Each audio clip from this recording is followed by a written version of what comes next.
Donc je suis le dernier de ce panel et il y a une règle du jeu très difficile, c'est de tenir en 10 minutes, alors qu'on a beaucoup de choses à dire. Alors d'abord, je voulais vous dire que dans ma vie à moi, au départ, je n'ai pas commencé par les énergies marines, j'ai commencé par faire de l'électricité et du nucléaire au ministère de l'Industrie. Mais je m'intéressais à plein de trucs. Et puis il se trouve que j'ai passé 22 ans de ma vie à EDF, où j'ai fait beaucoup d'international et beaucoup de solaire sur le terrain, notamment en Afrique, où j'étais président de filiales de communes à EDF et Total. Et puis après, EDF m'a viré un jour parce que j'étais trop vieux, j'avais 60 ans, que j'ai dépassé. Je suis revenu au ministère de l'équipement, devenu ministère de l'écologie, et là, je me suis mis à faire des énergies renouvelables, et de plus en plus, et beaucoup. Alors, ça se traduit concrètement par des rapports, par le fait que je suis coordonnateur d'un collège énergie et climat, et aussi on m'a mis président de EMACOP, dont je vous parlerai à la fin. Et dans tout cela, c'est une position privilégiée où on rencontre beaucoup de gens avec une certaine neutralité que je n'avais pas quand j'étais à EDF. En fait, j'ai rencontré la plupart des industriels de la place, et le syndicat des renouvelables, et tout le monde. Et dans ce cadre-là, je peux vous confirmer deux choses. C'est que les énergies renouvelables, c'est pas simple, et que l'innovation, c'est très important. Mais ensuite, on va essayer d'illustrer sur les énergies marines qui sont peut-être encore plus innovantes et plus difficiles que les autres. Alors, j'ai un petit PowerPoint avec des images, et puis après, quelques considérations générales. Alors, les images, bon, alors d'abord, on passe à la suite. Voilà. Qu'est-ce qu'on appelle les énergies marines ?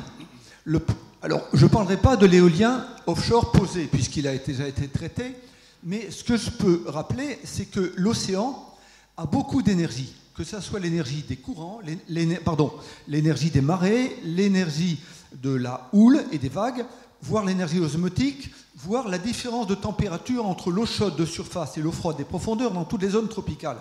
Et tout ça, ça fait rêver. Sauf que c'est difficile à aller chercher, c'est pas encore tout à fait au point.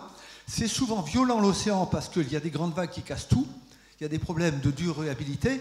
Bon. Et on va essayer de l'illustrer un peu en quelques instants.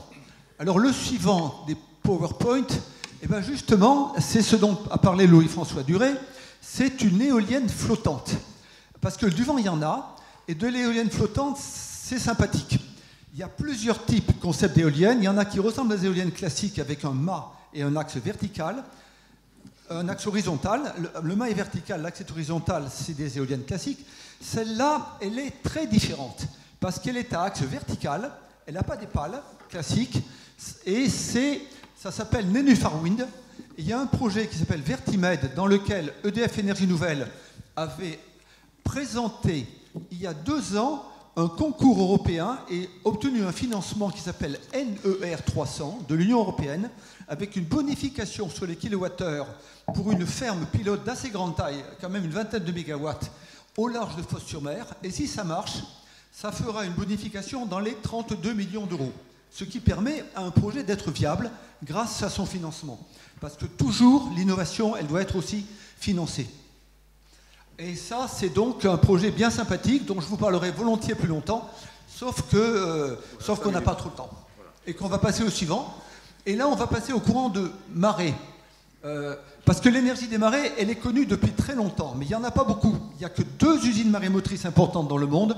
La Rance, qui est en Bretagne du Nord, tout le monde connaît, mais ça remonte à presque 50 ans, et Lake-Chihuahua en Corée. Et les courants de marée, les hydroliennes, sont sous la mer, sont réguliers, sont prévisibles à la minute près des siècles à l'avance, parce que les marées, c'est très bien connu. Et voilà quelques exemples. DCNS a investi en achetant Open Hydro, société irlandaise.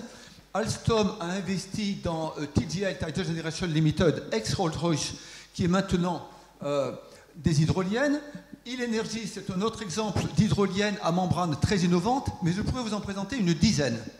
Et je peux vous dire, slide suivant, qu'on essaye de pousser les hydroliennes, qu'un AMI, c'est-à-dire un appel à manifestation d'intérêt de l'ADEME, qui est un concours en fait, un appel d'offres a été lancé en 2013. Les réponses ont été soumises en mai 2016. Il y a pas mal de compétiteurs. GDF Suez est un des candidats. EDF avec DCNS en est un autre. Et il y a eu au total 8 candidats au moins. Et le Raz-Blanchard est l'endroit où il y a les meilleurs courants en Europe. C'est entre le Cotentin et l'île anglaise d'Albernay-Aurigny. Et ça pourrait faire un potentiel, si on équipait tout, qui pourrait atteindre 4 ou 5 000 mégawatts. Ça fait un certain nombre de tranches nucléaires. Sauf que on ne sait pas encore exactement à quel coût précis, parce que c'est un problème, le coût final. Et on ne le fera que si on passe par des étapes qui sont les prototypes, les fermes pilotes et par éléments successifs. Slide suivant, je vous dis quelques mots sur l'énergie des vagues, pour dire que là aussi, il y a une floraison de technologies diverses qui sont très différentes. Je donne l'exemple de Carnegie Technologies, qui est technologie australienne, testée actuellement par EDF à l'île de la Réunion. Oyster est un système testé à l'EMEC, c'est-à-dire l'European Marine Energy Center, qui est au Orkney Island en Écosse. D'autres exemples, c'est Pelamis, qui est plus connu médiatiquement. Ce sont les 5 gros wagons flottants qui sont sur la mer et qui ont... Il y a eu une ferme pilote au Portugal dès 2009, malheureusement qui est un peu cassée sous la tempête. CIREV, c'est un prototype de l'école centrale de Nantes, pas tellement loin de La Rochelle. Slide suivant, pour donner des exemples, on change de sujet. Vous voyez, c'est très varié.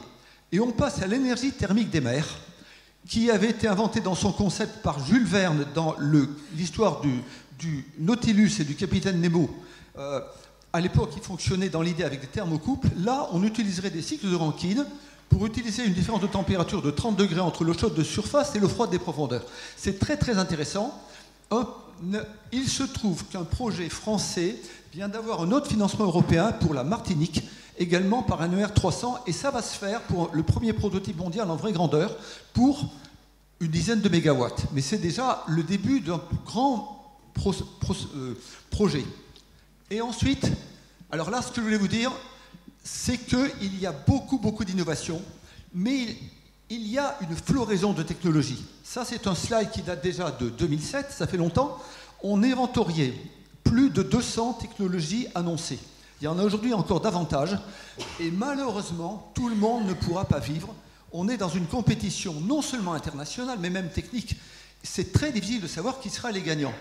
Et d'ailleurs, les gens qui en France accordent des fonds ont cette difficulté de dire aujourd'hui quel est le potentiel de technologie sympathique, sauf qu'elle est en compétition avec d'autres technologies sympathiques. Vous voyez ? Je vais à la suivante pour vous dire deux mots sur France Énergie Marine et sur EMACOP. France Énergie Marine est une fédération d'acteurs. Ils sont plus de 60, on y trouvera à peu près tous les acteurs des énergies marines, qui visent notamment à mettre en place en France 5 sites d'essais d'énergie marine, dont un se trouvera à Bordeaux, sous le pont de Pierre, dans la Gironde. Il y en aura plusieurs en Bretagne, et il y en aura un à Fos-sur-Mer, pour tester les différentes technologies, parce qu'aujourd'hui, il n'existe en Europe que l'EMEC en Écosse, et c'est tout, il n'y a pas encore d'autres sites français. Bon, et c'est toute une fédération. Et quant à EMACOP, ça veut dire Énergie marine côtière et portuaire. C'est un projet national de recherche coopératif qui regroupe une 30 ou 40aine de membres qui sont des laboratoires, des universités, des grandes entreprises, EDF, GDF, tout le monde est plus ou moins là, pour essayer de trouver, quand il existe des infrastructures avec des digues, avec des ponts existants en mer avec des piles ou ainsi de suite, y accrocher des énergies marines, parce qu'il ne faut pas se tromper, le génie civil coûte souvent aussi cher que la machine qu'on va fixer dessus. Et ça, c'est une vraie difficulté. Trouver les opportunités, réduire les coûts, faire fonctionner l'innovation. Je crois que j'ai fini avec mes transparents, en essayant d'être extrêmement court, et j'aurais beaucoup de choses à dire encore, mais mon dernier mot sera de dire qu'il y a beaucoup d'espoir dans les énergies marines qui sont nouvelles, il y a beaucoup de difficultés, il y a des succès. Je pourrais vous raconter l'histoire en disant c'est très difficile, ça casse, ça ne marche pas, ou l'histoire c'est il y a des progrès considérables. Les deux sont vrais, mais il faut regarder au cas par cas, et c'est demain qu'on travaillera ensemble en progressant. Merci.